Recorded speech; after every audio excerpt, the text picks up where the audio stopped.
Tuan pasal kadang-kadang Allah uji kita, zikir-zikir pertolongan tak datang. Boleh jadi Allah nak beritahu, encik bagi melalui ini ya, telefon saya ke? Kadang-kadang sebab dia ada hadis Nabi tu, ada dalil berkaitan tu. Subhanallah, tuan-tuan sekalian. Ada yang kata Ustazah menitik air mata dengar cerita ni. Masya Allah, dekat TikTok dekat 5,000, 4,800. Cerita-cerita ni dia akan memberikan kita rasa muhasabah diri, dan kita jadi ingat balik apa yang berlaku dalam hidup kita. Kan? Boleh jadi kisah saya ni akan ada kaitan. Saya sebenarnya maksudkan la ilaha illa anta subhanaka inni kuntu minaz zalimin.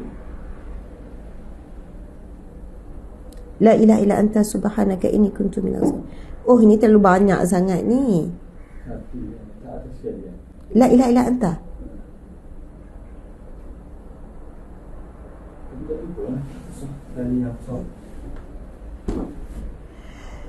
Okey.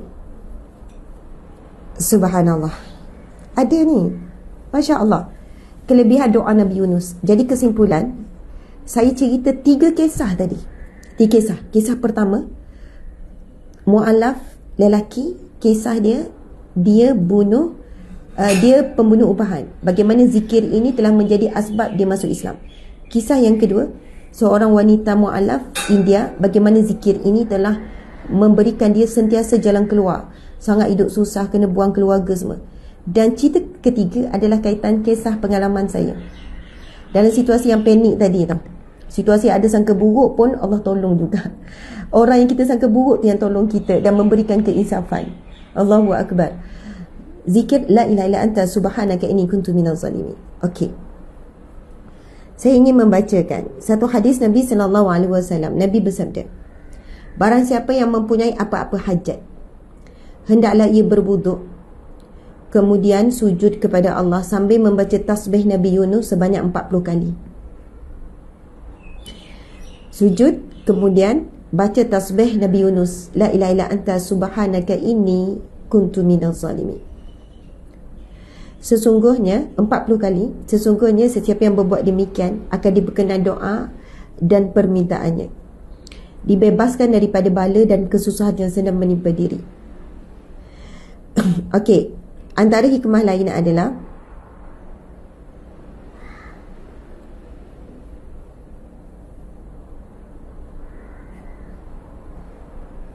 hadis yang lain. Nabi SAW bersabda, sesungguhnya aku ketahui satu kalimah yang apabila dibaca oleh mereka yang ditimpa bala ataupun kesusahan, yang ditimpa kesusahan ataupun bala, Allah akan lepaskan pembacanya daripada kesusahan tersebut.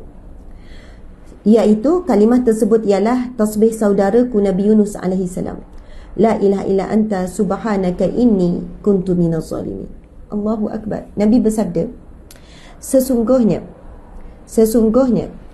aku ketahui satu kalimah yang apabila dibaca oleh mereka ditimpa bala atau kesusahan, Allah akan lepaskan si pembacanya daripada kesusahan tersebut. Kalimah tersebut ialah tasbih saudaraku Nabi Yunus AS, la ilaha illa anta subhanaka inni kuntu minaz zalimin. Tuan-puan muslimin muslimat yang dirahmati Allah sekalian, Masya Allah, kisah Nabi Yunus berada dalam perut ikan nun, yang dikatakan ikan itu ikan paus biru tu lah. Kalau fikir logik akal, memang mati. Sebab dalam perut ikan, walaupun perut ikan tu besar, tak ada udara, tak ada cahaya, dan lama tempoh Nabi Yunus berada dalam perut. Subhanallah. Kan adalah kisahnya panjang macam mana akhirnya Nabi Yunus ditelan oleh ikan nun ataupun ikan paus biru lah. Subhanallah. Namun dengan zikir itu, dan ikan tu turun ke dasar laut. Maksudnya, dan Nabi Yunus tak boleh keluar. Nabi Yunus mengulang-ulang zikir la ilaha illa anta subhanaka inni kuntu minaz zalimin. Nak beramal dengan zikir ni kena faham dan kena rasa. La ilaha illa anta, tiada Tuhan melainkanmu ya Allah. Subhanaka inni, sesungguhnya maha sucimu. Inni, sesungguhnya maha sucimu ya Allah. Inni, sesungguhnya aku. Minaz zalimin, aku dalam melakukan kezaliman. Aku selalu menzalimi diriku ya Allah. Apa maksud menzalimi diri? kuntu minaz zalimin, aku menzalimi. Aku zalim ya Allah. Pertama, zalim pada diri. Apabila kita buat dosa, kita sedang menzalimi diri. Sebab bila buat maksiat, dicatat dosa. Dosa di dunia lagi hidup tak tenang. Kita sedang menzalimi diri. Kita telah mencabut ketenangan dalam diri kita sehingga kita tidak tenang. Kita sedang menzalimi diri. Kemudian kita juga ada buat zalim pada orang. Kita kadang buat zalim pada suami, menyakiti hati suami, menzalimi suamilah. Buat zalim pada anak, mentang-mentang anak, sesuka hati je kita pukul dia, kita tarik rambut dia, kita cubit dia, kita cakap sampai kita tak fikir pasal perasaan anak sebab mengikut amarah kita. Kita kadang menzalimi majikan kita. Masa tempat kerja, tak fokus kerja, kejap scroll TikTok, sekejap scroll FB, sekejap buat itu, sekejap buat ini. Akhirnya kita tak fokus kerja. Subhanallah, kita zalim pada majikan. Tapi bila majikan ganggu kita hujung minggu, kamai lagi kita marah. Kan kita kutuk-kutuk, kita sekian-sekian. Padahal benda tu urgent. Benda tu kerja yang tak beres, yang patut dibuat waktu kerja. Kadang kita zalim pada majikan. Kadang majikan zalim pada staff. Kan, kadang zalim pada ni. Oh, kita sentiasa ada melakukan kezaliman. Bukan sebenarnya zalim tu mesti pukul berdarah baru zalim. Tak. Apa sahaja perbuatan yang menyebabkan memberikan kesan yang tidak baik pada diri ataupun pada orang lain, semua kita melakukan kezaliman. Jadi apabila kita merendah dan menghina, ya Allah, tiada Tuhan melainkan-Mu, ya Allah, la ilaha illa anta, tiada Tuhan melainkan-Mu, tiada tempat aku minta tolong melainkan-Mu, tiada tempat aku mengadu, tiada tempat aku menyerahkan diri melainkan-Mu, la ilaha illa anta, subhanaka, ini maha suci-Mu, tidak ada yang setara dengan-Mu, Engkaulah maha suci. Kita menyucikan Allah daripada segala sekutu. Inni kuntu minaz zalimin, sesungguhnya aku orang-orang yang melakukan kezaliman. Subhanallah. Lalu Allah melihat kita sedang mengakui kekurangan diri, mengakui dosa-dosa, dan Allah sangat suka. Innallaha yuhibbu tawabin, Allah sangat mencintai orang-orang yang bertaubat. Maksudnya dalam ujian kita sedar, ujian kan banyak sebab. Sebab dosa kita, sebab Allah nak naikkan darjat, sebab Allah nak berikan sesuatu yang lebih baik daripada apa yang Allah uji tu. Banyak sebab. Tetapi kita ngaku je lah, kita memang banyak dosa. So bila kita sebut la ilaha anta subhanaka inni kuntu minaz zalimin, ya Allah, aku melakukan kezaliman. Subhanallah, Nabi sebut, siapa yang dalam keadaan kesusahan, ditimpa musibah dan kesusahan, lalu mengucapkan zikir saudaraku Yunus, la ilaha illa anta subhanaka inni kuntu minaz zalimin, maka Allah akan keluarkannya daripada kesusahan tersebut. Alhamdulillah, subhanallah, terima kasih banyak sahabat-sahabat. Lebih kurang 5 campur 2, 5, 6, 7 7,000. Terima kasih 7,000 yang hadir saat ini, 7,000 lebih. Allahu Akbar. Mudah-mudahan perkongsian kita mendapat manfaat, berikan kekuatan, berikan jalan keluar, menjawab persoalan. Siapa yang sedang dalam keadaan kesusahan, kesedihan, kekecewaan, kelukaan, sedang terduduk, boleh jadi inilah jawapan daripada Allah, daripada perkongsian ini. Dan janganlah beramal dengan zikir ni waktu susah je. Siapa yang mengingati Allah waktu senang, maka Allah akan mengingatinya waktu susah. Ini hadis Nabi ya. Nabi bersabda ni, siapa yang mengingati Allah dalam keadaan keriuhan manusia, dari riuh dalam orang ramai dekat pasar, shopping kompleks, dalam keadaan riuh, hirup pikuk tu, dia boleh ingat Allah. Allah akan mengingatinya di hari yang tidak ada lagi. Maksud di hari bila? Di hari kiamat kelak. Allah akan menyebut dan mengingatinya. Sebab boleh ingat Allah dalam keadaan hirup pikuk, Allah akan ingat dia pada hari hirup pikuk di mahsyar kelak. Jadi mengingati Allah dalam senang, Allah ingat kita dalam susah. Subhanallah. Jadi tuan-tuan sekalian, zikir, encik, saya nak buat pengumuman hujung hebahan. Jadi subhanallah, tuan-tuan sekalian, belajarlah untuk istiqamah dengan zikrullah, bukan hanya masa susah. Orang yang boleh ingat Allah masa senang, masa susah lagi lah. Dia zikir-zikir je, Allah berikan pertolongan. Hidup kita bukan tentang siapa berat ujian, siapa banyak ujian, siapa lebih kuat hadapi ujian. Tapi hidup kita tentang sejauh mana kita hidup sentiasa mendapat pertolongan Allah. Bagaimana nak hidup sentiasa dapat pertolongan Allah? Zikrullah. Bagaimana hidup nak dapat pertolongan Allah?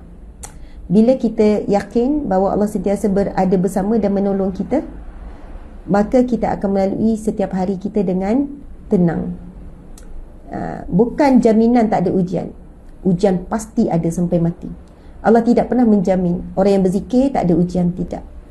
Orang yang berzikir itu dijamin semuanya smooth, semua perancangan dia berjalan lancar.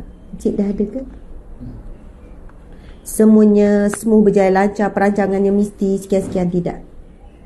Bukan Allah jamin begitu, tapi Allah jamin orang yang berzikir sentiasa dalam pertolongan Allah.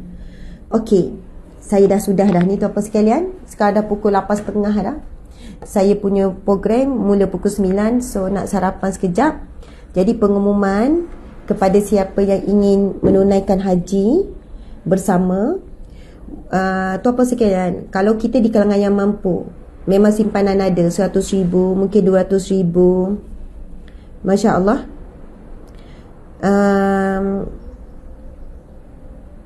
Ada simpanan. Lepas tu tabur haji tak naik, rayuan tak dapat, kita masih lagi tergolong di kalangan orang yang mampu, maka wajib pergi dengan pilihan yang ketiga, iaitu pergi dengan package ataupun swasta. Ini bukan sebab semata-mata saya nak iklan, Ustazah guna hujah tu, tidak. Saya sebenarnya nak beri kefahaman, sebab ramai juga yang tunggu juga panggilan tabur haji, sedangkan dia orang kaya, dia ada duit, dia kemampuan untuk pergi secara swasta. Kenapa wujud swasta ni tuan-tuan sekalian? Sebab memang kerajaan Arab Saudi memang menyediakan kota khas untuk swasta. Maksudnya kalau tak diambil swasta ni, macam tu je lah visa swasta tu. Macam tu. Jadi sebab itu wujudnya agensi yang swasta. Tetapi bila nak buat swasta, nak buat secara package ni, pihak kami, bila kami buat ni, memang harga ditekan sangat dahsyat. Sangat dahsyat. Dari segi hotel, pengangkutan, kemudahan, semua berganda-ganda. Jadi tuan-tuan dan Allah sekalian, insya-Allah kepada siapa yang berhajan untuk menunaikan haji, kalau umrah hujung tahun, Oktober November ni, sebab kita musim haji ni, mungkin ya adik-beradik kumpul untuk hantar mak ayah haji. Saya akan jadi pembimbing untuk wanita, Ustaz Johari akan jadi pembimbing untuk lelaki. Subhanallah, Encik hebat untuk korban juga ya. Tolong cari untuk korban juga. Okey. Subhanallah, jadi boleh hubungi nombor telefon 01156866167. 01156866167. 01156866167. Itu semua tu untuk pergi haji, pergi umrah, nombor yang sama. Untuk pergi ikut Palestin, kita akan pergi Masjid Al-Aqsa bulan 9 ni. Okey, lepas tu nak mengajak tuan-puan sekalian melakukan ibadah korban. Kami kan ada NGO, ada yayasan, dan di bawah kami, saya ulang lagi lah, saya memang nak data yang lengkap daripada tim. Saya tak pasti bila tim boleh bagi, dah nama dah minta. Jadi saya harap esok saya masuk pejabat, tengah hari ni balik, esok data tu semua ada. Sebab kita memang ada yang tetap yang kita bantu. Kita ada data ibu tunggal, bapa tunggal yang susah, asnaf fakir miskin. Kita ada data, maksudnya mereka ni memang yang selalu kita beri tolong secara berskala dan juga one off. Tapi maklumat ada. Cabaran kita sekarang, sikit sangat orang yang nak melakukan ibadah korban Malaysia. Ramai yang nak buat luar negara sebab harga di luar negara lebih rendah. Tapi bagi orang yang berkemampuan, afdal ambil korban dalam negara walaupun harganya lebih tinggi. Sebab bila nak buat korban, nak mengorbankan harta ni, kita perlu pilih yang terbaik. Sebab itu kalau buat korban paling afdal, kalau siapa yang mampu, seekor lembu, seekor binatang besar. Kalau tak mampu, ambil bahagian daripada binatang yang besar. Subhanallah, bila binatang korban, bahagian korban tu murah, biasanya sebab kami buat luar negara, saya sendiri pergi Afrika, saya sendiri berurusan. Bila kita berurusan nak beli lembu, dia penjual lembu akan terus bagi tahu, ini harga dia 2,900, jadi boleh satu bahagian 380. Kita pun tengok lembu tu kecil, kurus, kurang daging. Jadi bila sembelih, 20 keluarga je dapat. Okey, ini harga dia beza, 4,000 lebih. Ini saiznya, daging pun besar, gemuk, berat dia sekian. Okey, sekian-sekian. Sebab itu, bila kita tak mampu untuk seekor lembu, seekor binatang besar, kita ambil satu bahagian. Tapi bahagian tu, janganlah, pilihlah bahagian daripada binatang yang sederhana ataupun binatang besar. Ini jawapan kepada tingkatan ikut kemampuan. Jika tak mampu juga, barulah kita pergi kepada yang ketiga, ambil bahagian daripada binatang kecil. Okey. Baik, your life is flat for personal information.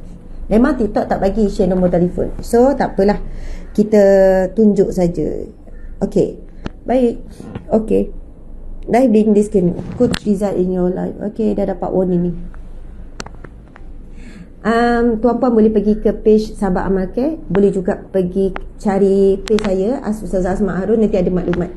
Saya dah pesan pada tim semalam, memang kena, bila saya dah buat pengumuman, buat je ringkas siapa yang nak berkorban, tekan link, buat tu, sebab ramai orang cakap tak terima maklumat. So tuan-puan sekalian, insya-Allah kami committed dan kami pegang amanah dan kami buat sehabis baik kepercayaan anda untuk buat ibadah korban bersama kami. Terima kasih banyak-banyak. Mohon maaf salah dan silap. Sehingga bertemu lagi. Wabillahi taufiq wal hidayah. Assalamualaikum warahmatullahi wabarakatuh.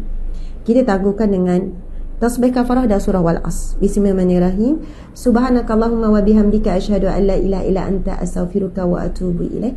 Bismillahirrahmanirrahim. Wal 'asri innal insana lafi khusr illa allazina amanu wa 'amilus solihat wa tawassaw bil haqqi wa tawassaw bis sabr. Sadaqallahu azim. Terima kasih kepada yang bagi komen non-stop, yang bagi emoji, yang bagi star, sebab star itu jadi sumber kewangan untuk kami kelangsungan dakwah. Terima kasih di TikTok yang bagi gift non-stop, macam-macam gift, yang bagi emoji, komen, yang share. Terima kasih semua. Setiap apa yang anda lakukan, terima kasih di IG, macam-macam juga komen non-stop, emoji, love, tap. Terima kasih semua. Apa saja yang anda buat ketika live kuliah ini berlangsung, itu adalah salah satu sumbangan kepada gerak kerja dakwah. Sebab apabila anda buat love, emoji, komen, semua itu menguatkan engagement. Jadi kita menyumbang secara tidak langsung kepada platform dakwah. Pasti ada pahala, pasti ada ganjaran. Walaupun saya tak tahu, tak ada orang tahu, kita duduk beri tap kan, subhanallah, komen, dan orang pun tak balas, komen kita pun naik laju. Tetapi Allah yang hasib, yang maha menghitung, Allah hitung segala kebaikan yang kita buat, walaupun sekecil-kecil perkara Allah hitung semua. Itu ada hadis Nabi, sampai sahabat tanya, takkan yang kecil tu pun Allah hitung? Ya. Wa man ya'mal misqala zarratin khairan yarah. Siapa yang melakukan kebaikan walaupun sebesar biji zarah. Zarah ni tak boleh nampak dengan mata, kena tengok mikroskop baru nampak zarah. Biji zarah tu kan tak boleh nampak, tengok mikroskop boleh nampak zarah. Maksudnya kebaikan yang manusia tak heran, tak nampak, manusia tak iktiraf pun, tapi jika ia satu kebaikan, Allah tetap akan berikan pahala.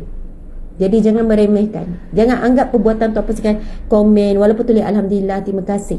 Sebab semua itu akan memberikan kekuatan platform, kekuatan engagement kepada platform dakwah kita ni.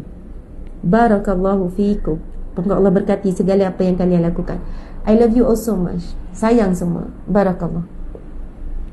Terima kasih. Jumpa lagi pagi besok.